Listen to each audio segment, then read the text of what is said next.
इस बात का ध्यान रखेंगे कि जो विषय वस्तु है वो लंबे समय तक हमें ध्यान रहे। जब भी हम पढ़ने बैठेंगे तब हम इस बात का ध्यान रखेंगे कि हमें हम जो भी कुछ याद कर रहे हैं, जिस कार्यप्रणाली को सीख रहे हैं, वो लंबे समय तक हमें याद रहे, हम उसे हमेशा हमेशा के लिए सीख रहे हैं। चलिए आगे बात करते हैं विचार साचार्य के नियमों का पालन। यदि हम यूज ऑफ एसोसिएशन लॉज याद रखते हैं तो भी आप देखेंगे हम अपनी विस्मृति को कम कर सकते हैं। हमेशा पाठ को पढ़ते समय हमेशा बालक को, विद्यार्थी को, प्रशिक्षणार्थी को साचार्य के जो नियम है, विचार साचार्य के जो नियम है, उनका पालन करना चाहिए। जैसे नवीन तथ्य है, घटनाएं हैं, तो उनका संबंध उन तथ्यों और घटनाओं से संबंध कर लेना चाहिए जिसे वो जानता है। ऐसा करने से कभी भी पाठ को विस्मृत नहीं कर पाएंगे, हमेशा पाठ याद रहेगा। चलिए अगले बिंदु पर चलते हैं, पूर्ण एवं अंतर्युक्त विधियों का प्रयोग। बालक को पाठ याद करने के लिए पूर्ण और अंतर्युक्त विधियों का प्रयोग करना चाहिए। खंड विधि है, अंतरहीन विधि है। जब हमने स्मृति प्रकरण पर अपना जो बनाया था वीडियो, तो हमने उस पर बात की थी। तो जो खंड विधि होती है, अंतरहीन विधि होती है, तो उस पर देखेंगे क्या हो जाता है, विस्मरण कम हो जाता है। फिर हम बात करेंगे स्मरण करने के नियमों का प्रयोग। बालक को विस्मरण कम करने के लिए स्मरण करने की जो मितव्ययी विधियां होती हैं उनका प्रयोग करना चाहिए और सारे के सारे नियमों का पालन करना चाहिए। फिर हम बात करेंगे पाठ की पुनरावृत्ति पर। पाठ की पुनरावृत्ति, पाठ को स्मरण करने के बाद बालक को उसे थोड़े थोड़े समय बाद क्या करना चाहिए, दोहरा लेना चाहिए। पाठ की जितनी बार अधिक पुनरावृत्ति होगी उतनी ही अधिक देरी से वो उसे भूलेगा, अर्थात पुनः अधिगम स्मृति चिन्हों को सजीव बना देता है। ऐसा वुडवर्थ कहते हैं कि पुनः अधिगम स्मृति चिन्हों को सजीव बना देता है और विस्मरण को कम कर देता है। ये वुडवर्थ महोदय कहते हैं, हमें भी इस बात का ध्यान रखना चाहिए। अब हम बात करेंगे स्मरण के बाद विश्राम की। बालक को पाठ स्मरण करने के उपरांत कुछ समय तक विश्राम अवश्य करना चाहिए ताकि पाठ के जो स्मृति चिन्ह है उसके मस्तिष्क में स्पष्ट रूप से अंकित हो जाएं। वुडवर्थ कहते हैं कि सीखने के बाद कुछ समय तक विश्राम का महत्व बहुत सारे जो परीक्षण हुए हैं, टेस्ट हुए हैं, उसमें क्या हो गया है, उसमें सिद्ध हो गया है। फिर हम बात करेंगे स्वस्वर वाचन की। बालक को पाठ बोल बोल कर स्मरण करना चाहिए। सक्रिय स्वस्वर वाचन के पश्चात विस्मरण की गति क्या हो जाती है, धीमी हो जाती है। चलिए अब हम बात करते हैं शिक्षा में विस्मृति का क्या महत्व है। पहले बिंदु पर बात करते हैं कि क्षणिक महत्व की बातों को भुलाना। पर जीवन में बहुत सारे कड़वे अनुभव रहते हैं। आपने सुना होगा कि भाई कुछ बातों को भूल के आगे बढ़ जाओ, या छोटी छोटी बातों को मन में नहीं पालते, भूल जाओ, आपस में मित्र बन जाओ। तो बस वही बात है, क्षणिक महत्व की बातों को भुला देते हैं क्योंकि वो याद करने लायक भी नहीं होते, योग्य भी नहीं होते, स्मरण रखने के योग्य नहीं होते। फिर हम बात करते हैं शिक्षा में इसके महत्व की, दूसरे पॉइंट की, समान रूप से अनुपयोगी बातों को भुलाना। बालक प्रतिदिन अनेक बातें सीखता है, सभी बातें समान रूप से उपयोगी नहीं होती हैं।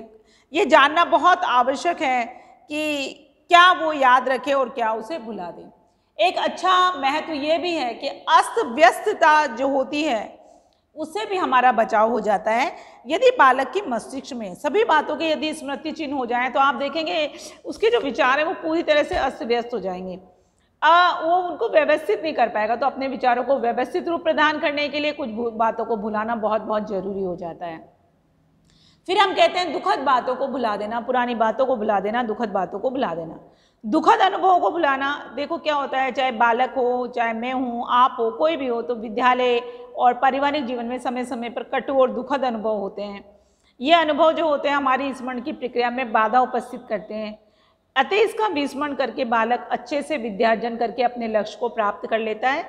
इसलिए भली प्रकार स्मरण करने के लिए हमें बहुत कुछ भुला देना जरूरी हो जाता है, आवश्यक हो जाता है। भाषा शिक्षण में उपयोगी, बालक शुद्ध लेखन, शुद्ध उच्चारण के अतिरिक्त विभिन्न विषयों में कुछ सीमा तक सफलता प्राप्त करने का इच्छुक रहता है। तो क्या करेगा कि वो गलत कार्यों को और गलत विधियों को विस्मृत कर देगा और अच्छी और उचित विधियों को अपना लेगा।